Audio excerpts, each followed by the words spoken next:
Well,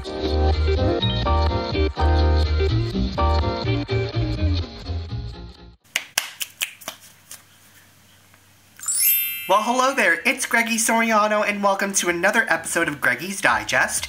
If you're into satisfying cake decorating videos, please be sure to like this Facebook page, and if you're watching this on YouTube, please be sure to click on the subscribe button, and ring-a-ding-ding that little bell to get notifications every time I post a new cake video. I am redonkulously excited to show you what type of cake we're going to make today. It's kind of hard to describe, but let me tell ya, I had a deja vu a couple of times as I was piping onto this cake. It was so weird. I've never had deja vus when it comes to cake, but I have dreamt about cake, but it hasn't happened in real life. I was piping my heart out onto the cake, and it just dawned on me, like, I'm having a deja vu. It's just the weirdest thing ever, but yeah, I totally made a cake that I've dreamt of, and you're gonna see it here today. I'm gonna keep myself from describing it too much because it's kind of hard to describe. I just dreamed it up in my head with all of these textures and this really weird, unconventional color scheme, and I was afraid to actually make it because, and I do this all the time, and then it just ends up working out. It's just so weird, and knock on wood that it keeps happening to me, but I was just so excited to see it at the end of it, and I just can't wait to show you guys. So without further ado, let's get to caking.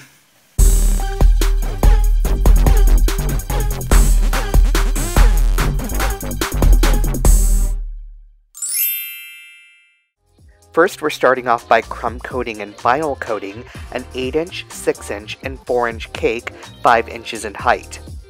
I'm cooling it down between each layer as I scrape with a bench scraper because I want to create a more unfinished look with a jagged edge just like this. Grab some wafer paper, a liner brush, some black gel paste mixed with vodka, and draw some really fine lines across the wafer paper. Are these taken? Because these lines are fine as frosting. Get it? Fine. Ba-dum-bum. Grab a flat brush with some lavender food coloring and create some brush strokes in a line formation. Then you want to go in with some pink right underneath each row of lavender that you just did. What we're doing is basically creating petals with really beautiful brushstroke patterns on them, just to create some whimsy and some artistic value to each little flower that we're going to adorn the cake with. I love the word adorn. Grab some ready-made stamens out of gum paste, and I have a ton of these that are already dried out just in case I want to make flowers. I'm brushing on a thin coat of gel paste onto the stamen or bud and dipping them in sanding sugar. Cut out petals from the painted wafer paper that we made. If you would like templates of different wafer paper flowers, you can visit my website at greggysoriano.com, purchase and download each template. They're super affordable BT dubs. And you're totally supporting my channel, and it allows me to keep making these videos. Thanks in advance to those of you who have purchased them in the past. It means everything to me.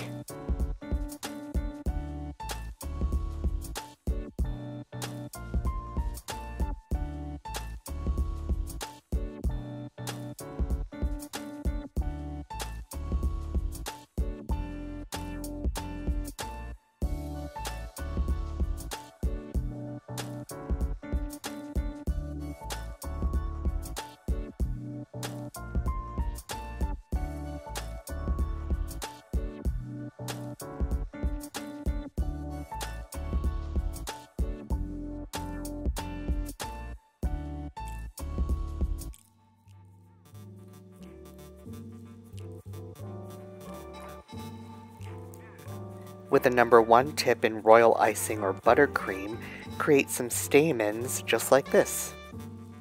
I also got some mini dragées or nonpareils, and I created some pips by just sprinkling them onto each stamen. Grab a sieve, aka colander, aka strainer, and I actually have a tea strainer just like this, and it grabbed some modeling chocolate and extruded it through each strainer, and I wanted to get different sizes, so look at these mini extrusions. Is that a word? This is just slightly larger with this colander, and it's just so satisfying and so fun to extrude this modeling chocolate. And it kind of reminds me of uni, which I love. I just think it's so beautiful with all of the little stringies coming out. It just looks plush, organic, and I just love it.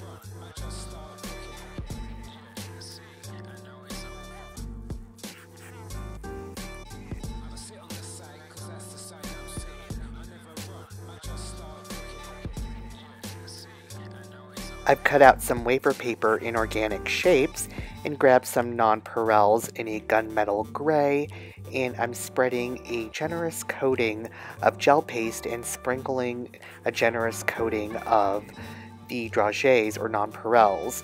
It's a super easy and effective way to create appliques that are beaded. Here's our cooled 8-inch, 6-inch, and 4-inch round cakes, 5 inches in height. I've curated a fun color palette of buttercream in different piping bags fitted with a #1 piping tip. Alright, it's time to shut my little bokeh and allow you guys to have your own little satisfying piping moment. I'll see you guys in a bit.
finish it off with a pearlized teal mixed with vodka.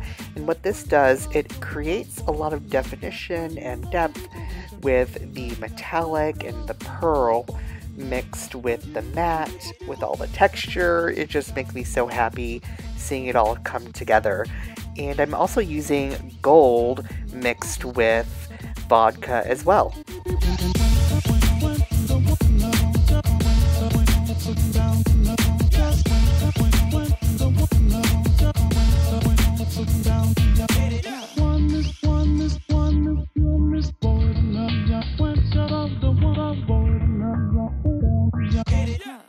And here we have it, our embroidered buttercream cake. Whoa, that's a tongue twister. Try saying that 5 times fast. Embroidered buttercream cake, embroidered buttercream cake, embroidered buttercream cake, embroidered buttercream cake. Thank you all so much for watching me make my embroidery cake. Please be sure to comment down below and tell me the timestamp if you found Keiko and I for a special shout out on the next video. And be sure to go to GreggySoriano.com to support this channel. I'll talk to you guys later. Bye! A special shout out to Rami Ortega for finding me and Keiko.